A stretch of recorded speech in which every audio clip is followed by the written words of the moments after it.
रांची के पिठोरिया थाना क्षेत्र के हेटबालू गांव में सरहुल के दिन हुए हिंसक झड़प में देख सकते हैं कि दो समुदाय के बीच जो ये हिंसक झड़प हुआ है, इसमें एक समुदाय की ओर से यानी कि आदिवासी समाज के जो लोग हैं काफ़ी कह सकते हैं कि गंभीर रूप से घायल हुए हैं।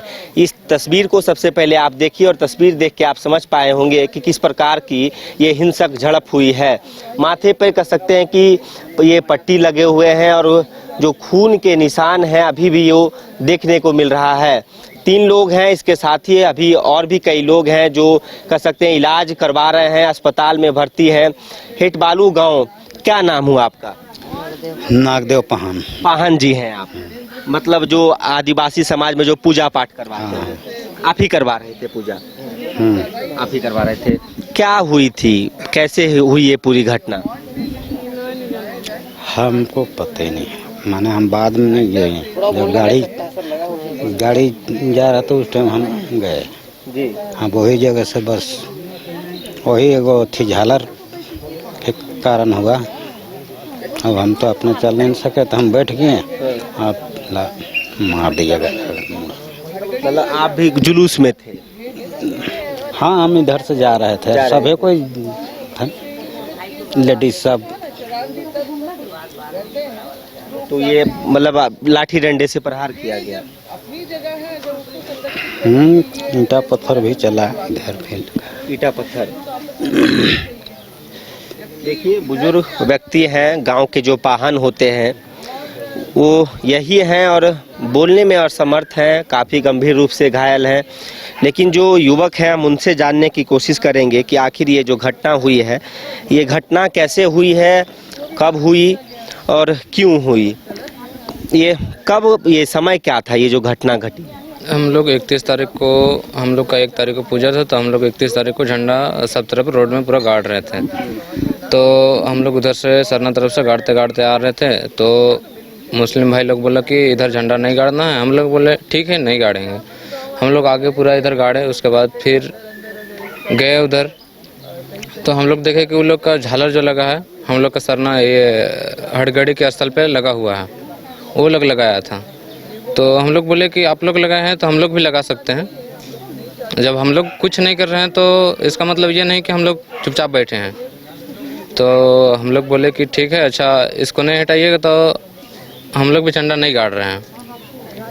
तो झंडा नहीं गाड़े, उसके बाद छोड़ दिए और हम लोग सबके घर आ गए। उसके बाद हम लोग उन लोग को इतना ही बोले कि ठीक है, अगर आप लोग का पर्व बीत गया है तो आप लोग झालर को खोल दीजिए, कहे कि हम लोग भी कल जुलूस जाएंगे, इधर से पान को लाने के लिए जाएंगे हम लोग। तो हम लोग जाने के दरमियान हम लोग का ये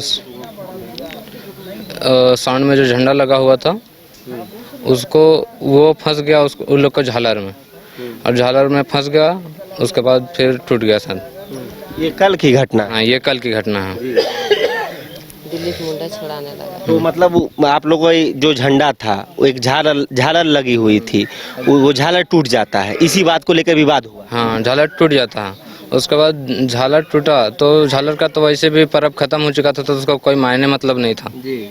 तो झालर वो बस खाली एंजॉय के लिए था। मतलब आप लोग का कोई मनसा ना था कि वो झालर टूटे, लेकिन वो झंडा के कारण टूट गया। नाचने कूदने में। उसके बाद फिर क्या हुआ, ये झड़प कैसे स्टार्ट हुई? झड़प टूटने के बाद एकदम वो लोग पूरा भारी संख्या में एकदम पूरा लाठी डंडा लेके आया, बाहर से भी आदमी लोग आया, पूरा मारपीट। आप लोग देख सकते हैं जाके कि कितना 5 घर है, 5 घर में लगभग 200-300 एकदम पूरा कुकदरो कनादू बूढ़ी बागी ऊपर बालू से पूरा लड़का लोग आया, पूरा मारपीट कर दिया सबको। लाठी डंडे चले? लाठी डंडा बहुत, गन भी निकाल दिया था। हाँ, गन भी निकाला था लेडीज लोग के ऊपर। देखिए, जो गंभीर रूप से घायल हुए हैं, जो चश्मदीद हैं, वो बता रहे हैं कि लाठी डंडे के साथ बंदूकें भी निकाले गई, गंभीर चोट है। क्या नाम है आपका? रवि पाहन। रवि पाहन। आप भी पाहन समाज से हैं? हाँ, पाहन है, पूरा सब पाहन ही है हम लोग। अच्छा, ये क्या कैसे हुआ? कल सरहुल का मौका था, सब खुशहाली का दिन था, इस प्रकार की हिंसक जड़ा आप लोगों को पहले से अंदेशा था कि ऐसा हो सकता है? अंदेशा हम लोग को कोई जानकारी नहीं था इस बारे में। हम लोग को अगर जानकारी होता तो हम लोग प्रशासन के द्वारा ही करना चाहते, लेकिन हम लोग को इस तरह का कोई जानकारी नहीं था। इस तरह का मुस्लिम समाज ने जो अपने अंदर ही अंदर इस तरह का साजिश रचा है, प्लानिंग किया है और हम लोग का त्यौहार को मनाने से रोका है और हम लोग के ऊपर लाठीचार्ज किया है और महिलाओं के ऊपर भी छेड़छाड़ हुआ है और जो बताने लायक नहीं है। और हम लोग का जो झंडा होता है उसको भी फेंका गया है, उसका भी अपमानित हुआ है। अच्छा, आपसे ये समझना चाहेंगे कि उस वक्त जब ये सरहुल जुलूस निकल रहा था, शोभा यात्रा निकल रही थी, पुलिस प्रशासन की टीम मौजूद थी वहाँ?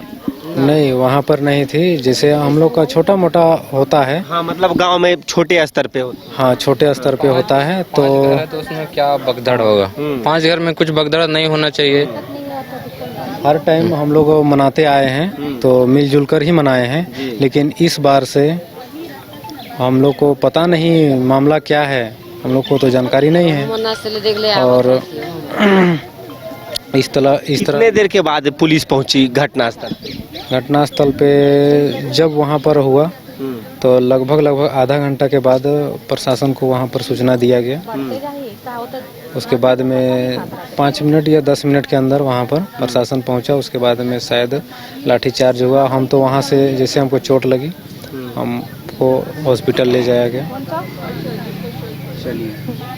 तो देखिए, ये तीनों शख्स हैं जो काफ़ी गंभीर रूप से घायल हैं और कह सकते हैं कि काफ़ी दिक्कतों का सामना करना पड़ा। सरहुल का वो दिन था जब ये हिंसक झड़प हुई दो पक्षों के बीच में, दो समुदाय के बीच में। और तस्वीरें देख के आप समझ सकते हैं कि किस प्रकार से जो महिलाएं हैं, पुरुष हैं, यहीं पे कह सकते हैं कि अब अपने गांव में बैठ के न्याय की गुहार लगा रहे हैं ताकि आगे इस प्रकार की घटना ना हो। हेटबालू गांव है ये, हेटबालू गांव की ये घटना है जब दो समुदाय के बीच हिंसक झड़प होता है और लहूलुहान हो जाते हैं आदिवासी समुदाय के लोग। इन्होंने बताया कि जिस प्रकार से पहले ये पर्व मनाया जाता था तो शांतिपूर्ण तरीके से मिलजुल के पर्व मनाए जाते थे, लेकिन इस बार ये घटना कैसे हुई, क्यों हुई, क्या मंशा थी, ये फिलहाल स्पष्ट नहीं हो पा रहा है। लेकिन पुलिस प्रशासन पर कहीं ना कहीं सवाल भी खड़े हो रहे हैं कि आखिर इस प्रकार की घटना हुई तो हुई कैसे। इसके साथ ही दोषी कौन है, दोषियों पर जल्द से जल्द कार्रवाई की मांग की जा रही है। फिलहाल इस खबर में इतना ही। अपने सहयोगी नूतन के साथ सौरभ सिंह, न्यूज़ बाइस्कोप, रांची।